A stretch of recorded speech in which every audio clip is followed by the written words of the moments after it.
할렐루야. 감사. 오늘 1장 20절부터 33절 한번 먼저 읽어볼게요. 같이. 지혜가 길거리에서 부르며 광장에서 소리를 높이며 시끄러운 길목에서 소리를 지르며 성문 어귀와 성중에서 그 소리를 발하여 이르되 너희 어리석은 자들은 어리석음을 좋아하며 거만한 자들은 거만을 기뻐하며 미련한 자들은 지식을 미워하니 어느 때까지 하겠느냐. 나의 책망을 듣고 돌이키라. 보라, 내가 나의 영을 너희에게 부어주며 내 말을 너희에게 보이리라. 내가 불렀으나 너희가 듣기 싫어하였고 내가 손을 폈으나 돌아보는 자가 없었고 도리어 나의 모든 교훈을 멸시하며 나의 책망을 받지 아니하였은즉 너희가 재앙을 만날 때 내가 웃을 것이며 너희에게 두려움이 임할 때 내가 비웃으리로다. 너희의 두려움이 광풍같이 임하겠고 너희의 재앙이 폭풍같이 이르겠고 너희에게 근심과 슬픔이 임하리니 그때 너희가 나를 부르리라. 그래도 내가 대답하지 아니하겠고 부지런히 나를 찾으리라. 그래도 나를 만나지 못하리니 대저 너희가 지식을 미워하며 여호와 경외하기를 즐거워하지 아니하며 나의 교훈을 받지 아니하고 나의 모든 책망을 없인 여겼음이니라. 그러므로 자기 행위의 열매를 먹으며 자기 꾀에 배부르리라.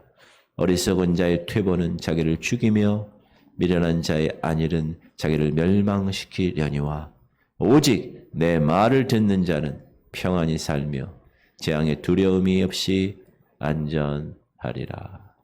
아멘. 그냥 말씀만 읽어도 은혜가 되는.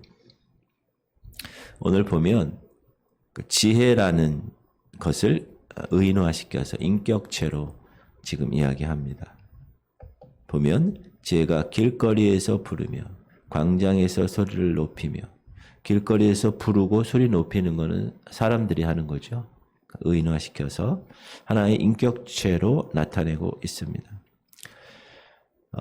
지혜가 거의 하나님과 동일한 존재로 등장하고 지혜의 가리킴이 하나님의 말씀과 같은 의미로 나타나고 있습니다. 이것은 지혜자가 오직 하나님뿐이라는 것을 의미하고 있습니다. 그리고 그 지혜자로 오신 분이 우리가 잘 아는 예수 그리스도이십니다. 이 모든 날 마지막에는 아들을 통하여 우리에게 말씀하셨으니, 예수님은 하나님의 말씀으로 오신 분이고 그분을 통하여 지금은 말씀하고 계신다는 거예요. 왜? 그분 안에 하나님의 지혜가 충만하기 때문에. 그분 안에 하나님의 지혜가 충만합니다. 그 안에는 지혜와 지식의 모든 보화가 감추어져 있느니라. 네, 예수 그리스도 안에 모든 지혜와 모든 지식의 보화가 감추어져 있습니다. 여러분, 감추어져 있다는 것은 뭐죠? 잘 모른다는 거예요. 사람들은 그래서 잘 모릅니다. 예수님은 그 감추어진 것을 드러내 주실 사람에게만 드러내 주십니다. 꼭 기억하십시오. 그래서 사람의 지혜에 관해서 이제 말을 하는데, 사람의 지혜는 하나님의 지혜와 다릅니다. 사람의 지혜는 육신적인 지혜고 학식, 공부해서 지식 체득하는 그런 지혜고 경험하고 연구한, 그래서 결과물을 도출한 합리적인 지혜입니다. 합리적인 지혜, 사람의 지혜는 합리적인 지혜이기 때문에 세상 모든 사람들이 이 합리적인 지혜를 터득하려고 노력합니다. 그리고 이 합리적인 지혜를 높이고 평가를 아주 좋게 인정해 줍니다. 우리가 잘 아는 진화론도 아주 합리적으로 얘기하죠. 그래서 세상의 지혜에서 나온 겁니다. 하나님을 대적하는 모든 지식, 다 이런 지혜의 기초를 두고 있습니다. 그런데 그런 세상의 지혜는 하나님을 아는 일에는 무익합니다. 왜? 하나님이 감추셨기 때문에. 생명을 얻는 일에도 무익합니다. 그래서 하나님은 그 세상의 지혜를 어떻게 하신다고 그래요? 폐하신다고. 기록된 바 내가 지혜 있는 자의 지혜를 멸하고 총명한 자들의 총명을 폐하리라 하셨으니. 사실 이 세상의 지혜는 합리적이라는 이유 때문에 사람들이 찾고 구하고 평가하고 인정하지만 이 세상에서 인간들이 통용하는 지혜는 미련한 것입니다. 왜 그러냐? 지혜 있는 자가 어디 있느냐? 선비가 어디 있느냐? 이 시대의 변론가가 어디 있느냐? 하나님께서 이 세상의 지혜를 미련하게 하신 것이 아니냐? 하나님이 그렇게 하셨다. 그러므로 이런 미련한 세상적인 지혜, 합리적이라고 착각해서 갖고 있는 그 지혜, 세상의 지혜로 살아가는 인생에게는 소망이 없는 것입니다. 하나님의 은혜와 사랑을 받지 못하는 것입니다. 하나님을 알고 그 하나님을 아는 지혜에서 오는 참 생명과 참 축복을 얻을 길이 없는 것입니다. 결국은 영원한 멸망에 이르게 되는 것입니다. 그런데 왜 이곳에서 지혜에 대한 말씀을 주시는가? 이 잠언은 인간의 지혜에서 나오는 교훈이 아닙니다. 하나님의 지혜에서 나와서 인간 생활에 주신 지식이고 철학이기 때문에 우리가 이 말씀을 들을 때 4절에 있는 말씀대로 어리석은 자는 슬기로운 자가 됩니다. 젊은 자들은 지식과 근신함을 얻을 수 있게 되는 겁니다. 왜? 하나님의 지혜니까. 20절 말씀부터 지혜 외치는 소리가 나오는데 지혜자인 하나님은 하나님의 지혜를 멀리하고 인간의 지혜를 추구하는 인생들에게 책망하십니다. 하나님은 시대를 따라서 여러 가지 방법으로 지혜를 외치고 계십니다. 그래서 하나님을 알게 하는 것. 하나님을 찾게 만드는 것. 왜? 그 하나님을 만나게 하기 위해서. 이 지혜의 외침은 자연계를 통해서 인간들에게 나타내셨어요. 세상에 존재하는 모든 것들은 다 하나님의 신비로운 지혜를 간직하고 있습니다. 왜 그러냐? 지혜자인 하나님의 지혜로 창조받았기 때문에. 그래서 우리가 보는 이 자연은 우리 인간들에게 하나님의 존재를 증거하는 수단이 되게 되는 것입니다. 시작. 창세로부터 그의 보이지 아니하는 것들, 곧 그의 영원하신 능력과 신성이 그가 만드신 만물에 분명히 보여 알려졌나니 그러므로 그들이 핑계하지 못할지니라. 이것을 우리는 뭐라 그러느냐? 자연계시라고 합니다. 아까 하나님의 지혜는 감추어졌다고 그랬죠. 계시라는 말이 감추어 준 거를 드러내는 걸 계시라고 합니다. 제가 항상 얘기하죠. 여러분 이 안에 뭐가 있는지 여러분 모릅니다. 그러나 제가 드러내 보이면 여러분이 보고 압니다. 보여줄 사람이 드러내서 보여주는 걸 계시라고 합니다. reveal. 요한 계시로. 요한한테 하나님의 말세에 대한 이야기를 계시하신 겁니다. 감추어진 건데. 그러므로 누구든 그 자연 계시를 통해서 하나님의 존재를 보여주셨는데 그거에 대해서 핑계할 수가 없다. 야, 이거 하나님이 만들었네. 옛날에 우리 어르신들 조물주라는 말을 썼어요. 조물주. 지금 아무리 과학이 발달하고 그 과학이 하나님의 창조서를 뒤엎으려고 발버둥 칩니다. 그러나 우리 인간이 여러분 보잘것없는 풀 한 포기를 만들어낼 수 있습니까? 못 만듭니다. 변형시킬 수는 있어요. 그러나 애초에 만들 수는 없습니다. 우리가 가만히 살펴보세요. 눈 한 송이, 비 한 방울 속에서도, 구름 한 조각 속에서도, 한 송이 꽃에서도 하나님의 존재가 증명되고 있습니다. 왜? 거기서 지혜자의 외침이 들려오기 때문에 그렇습니다. 그러나 인간은 합리적이지 않기 때문에 말씀으로 창조했다. 합리적이지 않아요. 그래서 이 지혜자의 외치는 소리를 외면합니다. 하나님을 믿지도 아니합니다. 영화롭게도 아니합니다. 감사하지도 아니합니다. 자연계시로 하나님은 하나님을 보여주셨고, 두 번째, 하나님은 인간에게 양심을 통해서 그 지혜의 말씀을 들려주십니다. 인간의 양심은 여러분, 죄를 두렵게 합니다. 가책을 느끼게 하고요. 죄에 대한 심판을 알려줍니다. 여러분, 인간이 왜 도덕적인 생활이 가능할까요? 이 양심에 대한 반응 때문에 그렇습니다. 예수 그리스도를 믿지 않아도 일본 사람들 월드컵 다 끝나고 나서 그곳 경기장을 다 깨끗하게 청소하고 떠납니다. 사람들이 보고 이야, 일본이란 나라 대단한 나라네.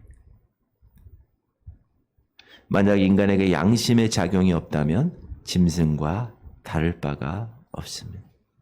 양심은 우리 생활의 자석처럼, 지남철 자석처럼 양극이 정확하게 있습니다.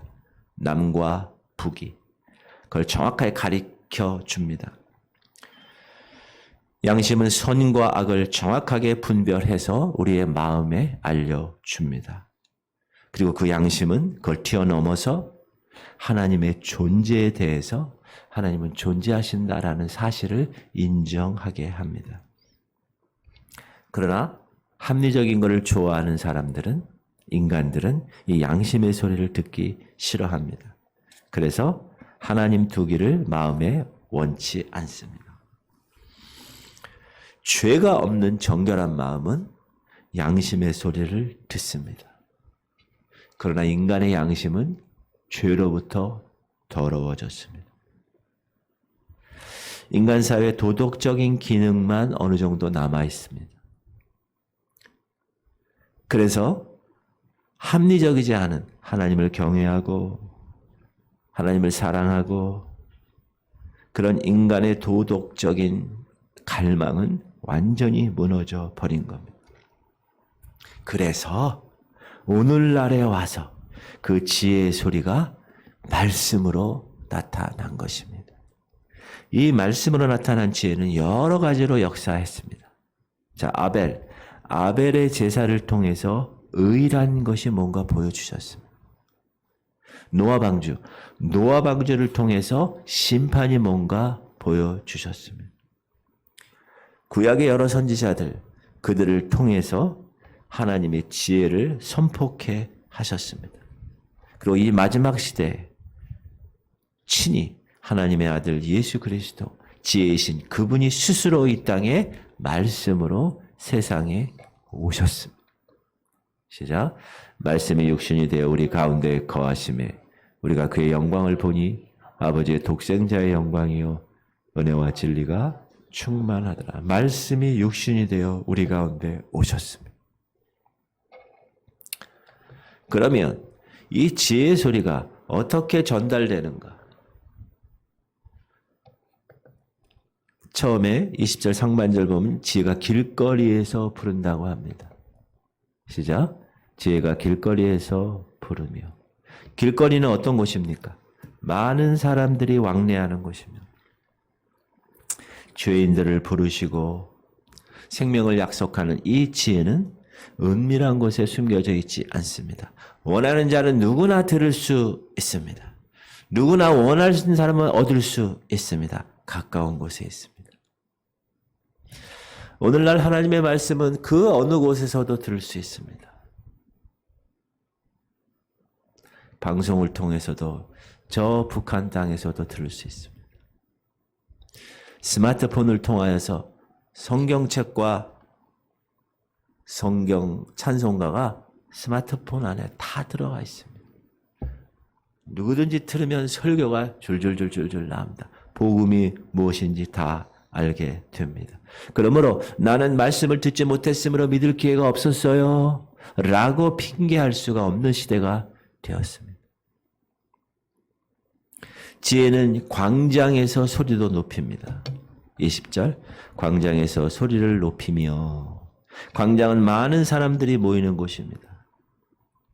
어느 곳이든 사람들이 모이는 곳에는 하나님의 지혜가 외쳐진다는 것. 전도자들에 의해서 복음이 곳곳에 전파되었습니다. 초대교회는 복음이 뭐라고 그랬습니까? 연병과 같다고 그랬어요. 연병이 뭡니까? 전염병입니다. 전염병처럼 대단히 강한 복음. 그래서 그 한 사람에게 전해진 그 복음은 금방 기하급수적으로 부풀어 오릅니다. 전달됩니다. 또 이 지혜의 소리는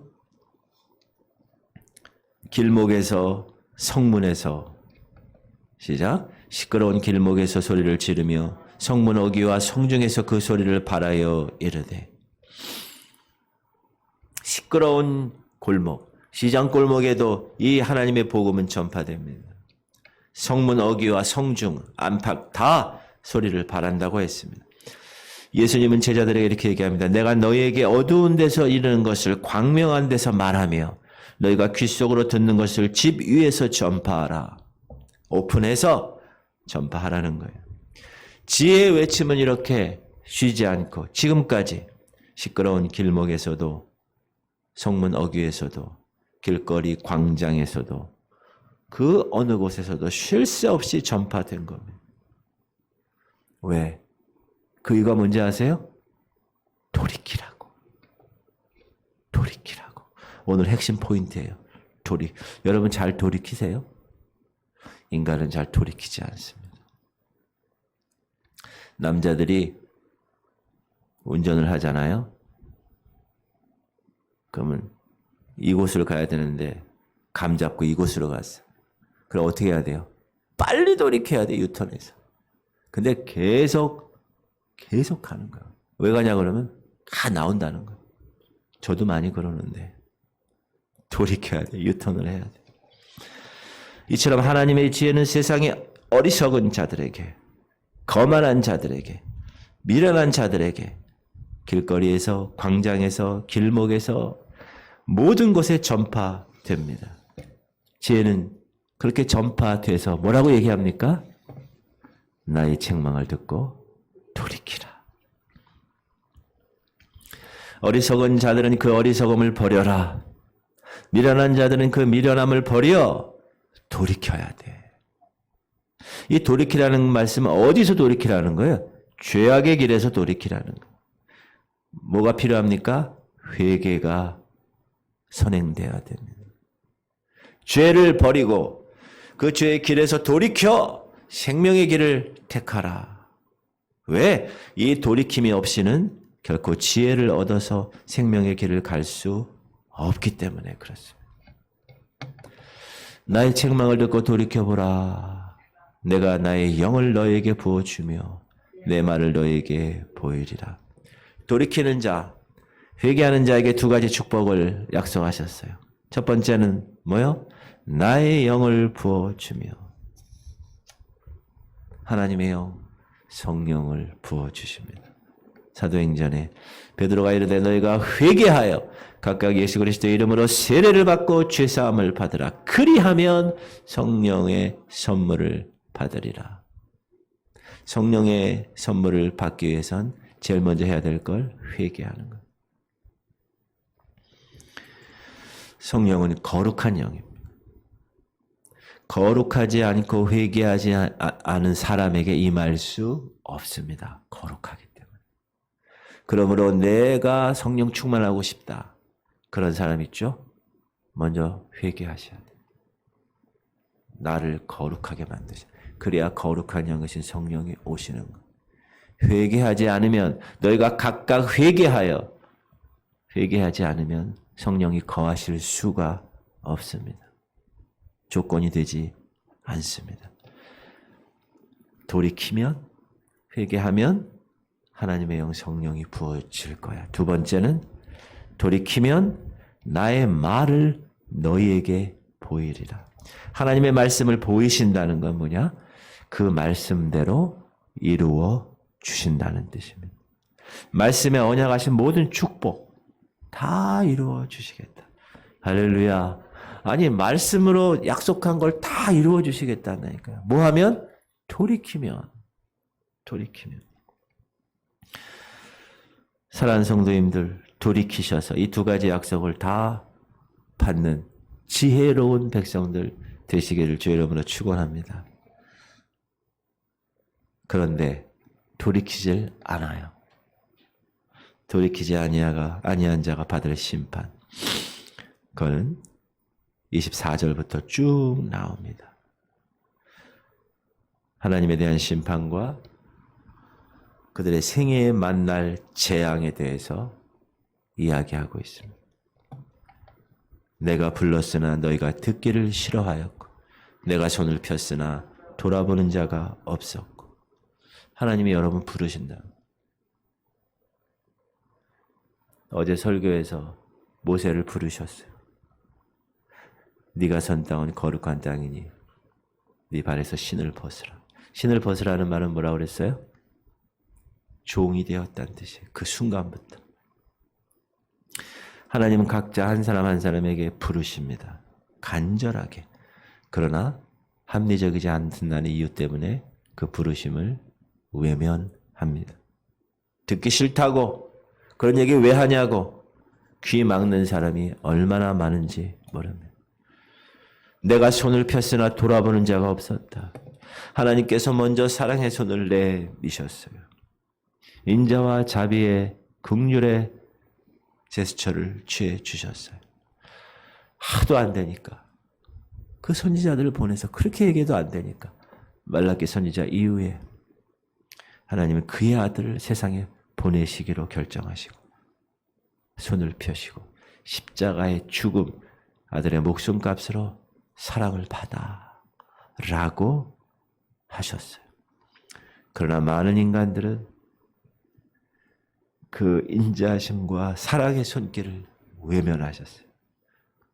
돌아보지 아니하고 오히려 그를 십자가에 못 박았습니다. 도리어 나의 모든 교훈을 멸시하며 나의 책망을 받지 아니하였은즉, 하나님의 교훈을 멸시했다는 것, 말씀을 듣긴 들어도 순종하지 않았다는 것, 책망을 받지 아니했다, 회개를 싫어했다는 것. 회개. 책망을 들으면 그 책망을 자기에 대한 욕으로 알아. 아유 이 자식 막 그러면서 대적합니다. 그래서 선지자적인 교회, 선지자적인 사명을 감당하는 사람이 그래서 힘든 거예요. 그래서 힘든 거예요.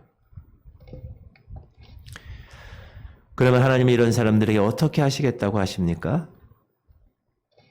너희가 재앙을 만날 때 내가 웃을 것이다. 너에게 두려움이 임할 때 내가 비웃을 거야. 하나님의 사랑 거역하고 그 교훈 멸시하고 그 책망 받기를 싫어하는 자에게 하나님은 반드시 얘기합니다. 재앙을 내리실 거야. 여러분, 재앙은 연단이나 시련과 다릅니다. 성도들에게 연단이나 시련이 있죠. 많이 힘들어요. 그러나 그 결과는 좋게 하시기 위해서, 좋은 결실을 맺게 하기 위해서 그렇게 주시는 겁니다. 그 결과는 축복입니다. 그러나 재앙의 결과, 재앙의 결과는 뭐예요? 멸망입니다. 파멸입니다. 악인들이 받을 재앙이에요. 그러므로 그의 재앙이 갑자기 내려 당장에 멸망하여 살릴 길이 없으리라. 악인들에게 내리는 재앙은요, 예고 없이 갑자기 임하게 됩니다. 그 재앙으로 당장에 패망하는 것이 그 특징입니다. 근데 하나님께서는 무엇이라고 얘기합니까? 그런 재앙이 그 악인들에게 임할 때 어떻게 하신다고요? 비웃는다는 거예요. 웃는다는 거예요. 너 내가 손을 내밀었을 때 거절했지? 봐라. 자업, 자득. 뿌린 대로 거둘지. 그건 동정이 아닙니다. 비웃는 건 동정이 아닙니다. 그런 재앙을 불쌍히 여기시고 거기서 건져주시겠다는 것이 아닙니다. 그것을 보시고 하나님이 비웃을 것이라는 거예요. 하나님은 실은 사랑하는 백성들을 어떻게 해요? 어려움이 오고 힘들면 그 환난에 동참한다고 위로하셨습니다. 그렇죠? 내가 너와 함께함이라. 사드락과 메삭과 아벳느고가 그 풀무불 속에 들어갈 때 같이 들어가신 분이세요. 그런 분이에요. 너희의 두려움이 광풍같이 임하겠고 너희의 재앙이 폭풍같이 이르겠고 너에게 근심과 슬픔이 임하리니. 이들에게 임하는 재앙은 뭐예요? 폭풍 같아요. 폭풍이 어떻게 해요? 살랑살랑 오나요? 슉 재빠르게 싸납게 임합니다. 봄바람처럼 미풍이 아닙니다. 폭풍우가 쏟아질 때 불어대는 폭풍입니다. 그리고 그것들이 그에게 슬픔과 근심과 그의 생애의 마지막에 파멸을 가져다 줍니다. 그때 너희가 나를 부르리라. 그래도 내가 대답하지 아니하겠고 부지런히 나를 찾으리라. 그래도 나를 만나지 못하리라. 그래서 절박한 상황에 도달하면 하나님을 찾을지 모릅니다. 그런데 그들이 찾는 것은 다급하니까 찾는 척하는 임시방편입니다. 그들이 기도할 거예요. 그러나 그 위기만 넘기면 원상으로 돌아가서 거짓된 기도일 겁니다. 그래서 하나님은 뭐라 그러세요? 내가 대답하지 아니할 거야. 나를 만나지 못할 것이다. 자기 인생의 위기에 처했을 때 하나님 찾고 하나님 부르짖어도 하나님이 외면하는 사람, 가장 불쌍한 사람입니다. 가장 불쌍한 사람. 사랑하는 성도님들, 우리는 오늘 말씀을 통해서 우리에게 가장 중요한 것이 무엇인가를 알아야 합니다. 그것은 하나님의 말씀을 순종하는 생활입니다. 결론이에요. 33절이. 오직 내 말을 듣는 자는 평안히 살며 재앙의 두려움이 없이 안전하리라. 하나님은 너희가 나를 존중하면 내가 너희를 존중할 거야.